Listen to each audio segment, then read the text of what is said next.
Mindfulness. First off, thank you to Wobbles for his blog post on mindfulness from Compete Complete for inspiring this video.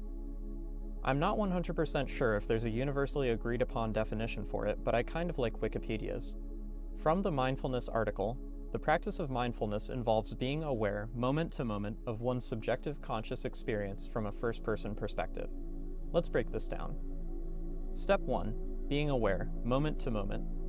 Normally, our thoughts pass by in an insubstantial race to the front of our mind, vying for our focus and attention. They all want to be chosen and experienced as a part of yourself.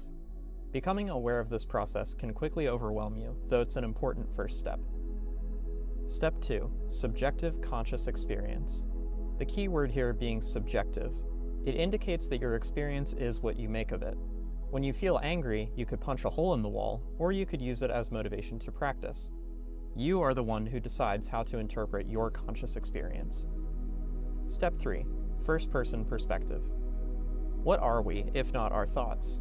This can be a difficult question to answer, but luckily, you don't need to answer it. Mindfulness sets a barrier between your thoughts and yourself, and shifts your sense of self to a non-specific thing. Instead of thinking, I lost, I must suck at this game, I'm worthless, you notice your thought and identify it. My thoughts are getting down on myself, or I'm starting on a downward trend. Giving a name to something, putting it into words, takes away some of its power. If you notice the thought, who am I, remember that this in itself is a thought, and not yourself. Step 4. Piecing it together. Start by becoming aware of your thoughts and your feelings. You can do this by way of mindfulness meditation where the goal is to pay attention to your thoughts rather than empty your mind of them, or by using internal phrases like, I notice that. I notice I'm getting distracted, or I notice I'm getting hungry, while reserving judgment. It's, I notice I'm getting distracted, not, why am I getting distracted? I'm always like this, I need to pay more attention.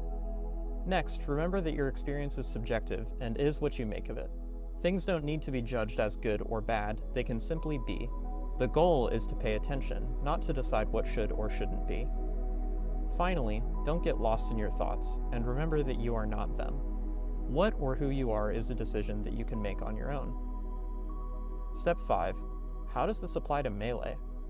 Giving yourself a shift in perspective is one of the easiest and most notable ways to shift your gameplay.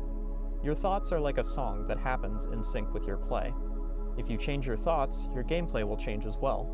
What you focus on determines, well, what you focus on. Finding new things to focus on will give you plenty of new opportunities for different ideas. Some things you can try paying attention to. Your opponent's habits, such as when they spot dodge, their options from ledge, their options on respawn, options when you respawn, how they break neutral, if or when they roll, recovery habits, and your own version of all of these, when you spot dodge, what you do off ledge and respawn, etc.